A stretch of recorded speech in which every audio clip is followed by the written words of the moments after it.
आपको मालूम होगा कि इस बारे में मैं आपको कॉन्टिन्यूअली, अगर आप इंटरनेट पे देखेंगे और सर्च करेंगे, आपको प्रोफेटिक वर्ड मिलेंगे इसराइल के बारे में। और मैंने खास तौर पे ईरान का नाम लिया था और अमेरिका का नाम लिया था इसमें। एक मिसाइल कल बता रहे थे न्यूज़ वाले कि जो निकलती है वहाँ से या उसको नष्ट करने के लिए इजराइल से, एक एक मिसाइल का जो कॉस्ट है वो 40-40 लाख रुपया है। 25 से 40 लाख रुपया एक मिसाइल की कॉस्ट है। तो आप इमेजिन करो, अगर 5000 मिसाइल भी हों तो कितने हजार करोड़ बनता है ये। आपको क्या लगता है उनके पास इतना पैसा कहां से आ रहा है? क्योंकि उनको कुछ देश हैं जो स्पॉन्सर कर रहे हैं। वो नहीं लड़ रहे, कुछ देश हैं उनके पीछे जो परमेश्वर के विरोधी हैं और वो लड़ रहे हैं उन देशों के पीछे। और लोग बता रहे हैं कि अभी युद्ध शुरू हो जाएगा, वो देश उसके साथ आ जाएगा, वो देश, जैसे पिछले दिनों में आपने सुना होगा न्यूज़ की परमाणु युद्ध हो जाएगा, वो आ जाएगा। और मैंने कहा था अभी ऐसा नहीं होगा। और अभी जो बात अभी चल रही है आपके सामने कि अभी ये देश वो देश सब इकट्ठे हो जाएंगे, सब ऐसा हो जाएगा, अभी एक महायुद्ध शुरू हो जाएगा। अगर आप स्पिरिट में देखने की आंखें आपके पास हों तो आपको मालूम होना चाहिए कि ये सिर्फ एक शुरुआत है। जब ऐसा होना होगा तो बातें नहीं होगी, एक्शन होगा। तो बातें नहीं होंगी न्यूज़ चैनल्स के ऊपर कि वो ये देश ये कह रहा है, वो देश ये धमकी दे रहा है, वो देश ये कह रहा है। जस्ट एक एक्शन होगा, फलस्तीन से नहीं होगा, गाजा से नहीं होगा, इजराइल के ऊपर होगा। और उसके बाद ये शुरू होगा जो अभी लोग बोल रहे हैं। मैंने कहा था दिन बुरे हैं, वो आगे और बुरे हैं और अंधेरे हैं। कुछ इंपॉर्टेंट काम भी थे चर्च में, तो बहुत से जो मेरे दोस्त थे वो बाहर से आए हुए थे और मैं उनसे बात कर रहा था कि परमेश्वर ने मुझसे कहा है, पिछले हफ्ते की बात है ये, कि मुझे फौजियों के लिए प्रार्थना करनी है और मुझे उन्हें चर्च में बुलाकर प्रार्थना करनी है। तो पिछले संडे जब मैं अनाउंस करने वाला था, मैंने कहा मंगलवार का मैं फास्टिंग अनाउंस करता हूं, उसके बाद मैं ये चीज को अनाउंस करूंगा।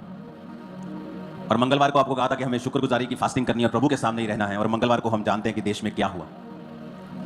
इमेजिन करो, हम आप लोग सब लोग हम प्रेयर में थे, नहीं तो वहां पे पता नहीं और भी लोगों की जान जा सकती थी। लाख, वहां पे सैकड़ों लोग थे। एक चीज मैं आपको शुरू से बताता आया हूं कि ये साल फाइनेंशियल डिप्रेशन का होगा। और पिछले हफ्ते मेरा एक स्पिरिचुअल सन मुझसे पूछ रहा था कि मुझे स्टॉक मार्केट में जाना चाहिए। मैंने कहा इस साल ये ऊपर नीचे ही होता रहेगा, क्योंकि घटनाएं ऐसी होती रहेंगी। और उसके बाद फिर ये वाली घटना हो गई जो आतंकवादियों वाली। जब परमेश्वर ने हमें पहले से बता दिया पिछले साल ही कि फाइनेंशियल चीजें खराब होंगी, और आप प्रार्थना में हो, मैं प्रार्थना में हूं, जो कुछ भी खराब हो रहा है उसके लिए हमें प्रार्थना करनी है, क्योंकि और कोई इसका हल नहीं है। शारीरिक हल बहुत से होंगे, लेकिन अगर आत्मा में हमें देखना है और चीज को स्टॉप करना है, आपको और मुझे प्रार्थना करनी होगी। मैंने कहा था कुछ चीजें जब आप प्रार्थना करते हैं तो वो चीजें खत्म नहीं हो सकती, वो चीजें कैंसिल नहीं हो सकती, कुछ इंसिडेंट कैंसिल नहीं हो सकते। हां, नुकसान कम हो सकता है या आप बच सकते हैं।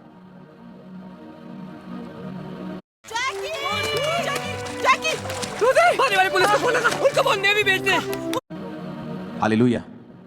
एक क्रिश्चियन परिवार भी वहां पे था और वो जब जा रहा था वहां पे, तो जिस ढाबे में वो खाना खा रहे थे उसने नमक ज्यादा डाल दिया। तो उन्होंने कहा कि नमक ज्यादा डला हुआ मेरे माता पिता खा नहीं पाएंगे, तो जल्दी बिल बना, हमें जाना है वही वैली में। उन्होंने कहा नहीं, मैं तो जाने नहीं दूंगा तुझे। तो हम पूरा खाना खिला के दोबारा खाना बनाया और उसमें वो लेट हो गए और 15 मिनट लेट पहुंचे वहां पे।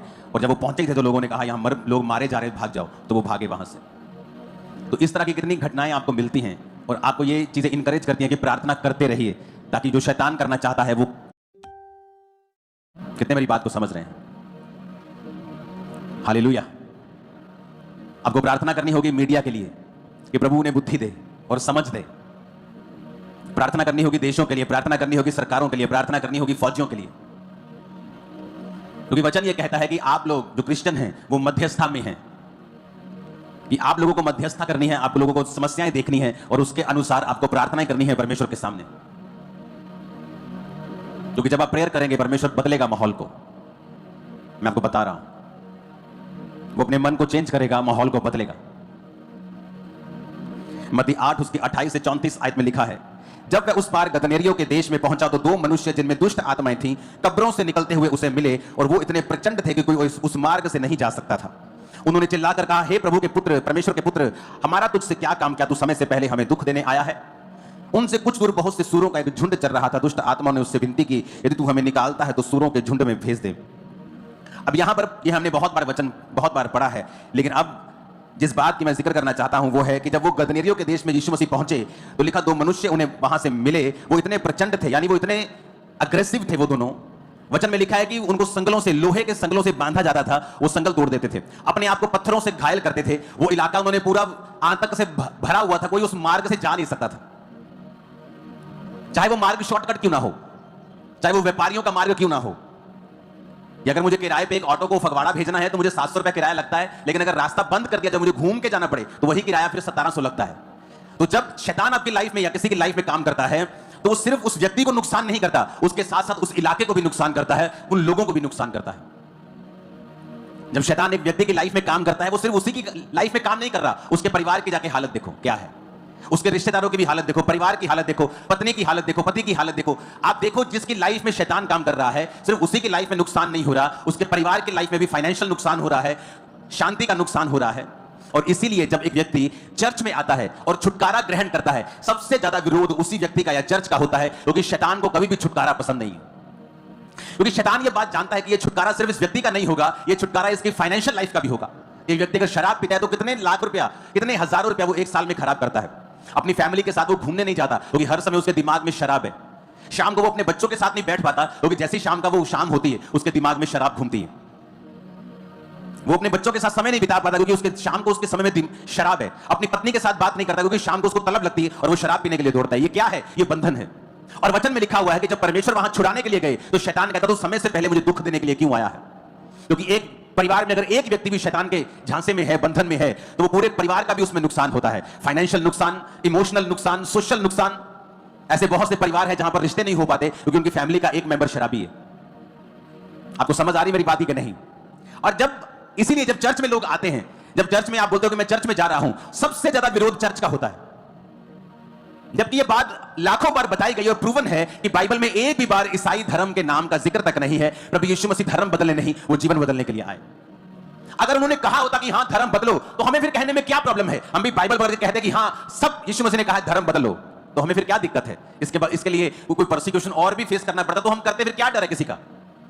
लेकिन शैतान इसीलिए विरोध करता है क्योंकि वो जानता है कि जब एक व्यक्ति चर्च में जाएगा और प्रभु उससे छुटकारा देगा तो वो ही नहीं छूटेगा, उसकी फाइनेंशियल लाइफ भी छूटेगी, उसका परिवार भी छूटेगा, उसके बच्चे भी छूटेंगे, उसका भाई भी छूटेगा, उसकी बहन भी छूटेगी, जहां वो रहता है वो मोहल्ला भी छूटेगा। उसे मालूम है। इसलिए जब आप शराब खाने में जाएंगे कोई आपका विरोध नहीं करेगा। आपकी फैमिली एक दो बार बोलेगी बेटा शराब मत पिया कर, एक दो बार बाप मार देगा, एक बार बड़ा भाई कुछ कह देगा। वैश्याओं के पास जाओगे तो आप कूल लगते हैं आजकल कि मेरा बेटा तो बड़ा जी फनी है जी, मेरा बेटा तो बड़ा जी, ये तो बड़ा मस्खरी खोर है जी, वो नशा करता है तो कोई प्रॉब्लम नहीं है। वैश्याओं के पास लोग जाते हैं, कोई प्रॉब्लम नहीं है। लेकिन चर्च में ऐसा क्या है? आप कहीं और चले जाएं, लोगों को प्रॉब्लम नहीं, लेकिन चर्च जाने में ही प्रॉब्लम क्यों है? क्योंकि शैतान को मालूम है कि उसको दुख देने के लिए सिर्फ प्रभु यीशु मसीह दे सकते हैं, उसको निकाल सिर्फ प्रभु यीशु मसीह सकते हैं, छुटकारा सिर्फ प्रभु यीशु मसीह, उसको मालूम है ये बात। इन दिनों में आप लोग जानते हैं कि देशों देशों के बीच में जो लड़ाई का माहौल बना हुआ है, परमेश्वर के वचन को कितनी गंभीरता के साथ ये बातें पूरा करते हुए दिखाई दे रही हैं। और इन दिनों में हमें अपने आप को बहुत ही परमेश्वर के सामने गंभीरता के साथ, सतर्कता के साथ परमेश्वर के सामने अर्पित करने का समय है, क्योंकि बाइबल कहते हैं कि अंतिम दिनों में हमें ऐसी चीजें देखने को मिलेगी। और जब परमेश्वर अपने दासों के द्वारा, अपने लोगों के द्वारा ऐसी बातों को हमें पूरा होते हुए का संकेत दिखा रहा है और वो बता रहा है कि हमें किस तरीके से गंभीर होने की आवश्यकता है, तो क्या हम गंभीर हैं? क्या हम तैयार है परमेश्वर के वचन को मानने के लिए? क्या हम तैयार है कि उस समय का इंतजार कर रहे हैं कि जब प्रभु यीशु मसीह बादलों पर आने वाला है और वो हमें लेकर जाने वाला है?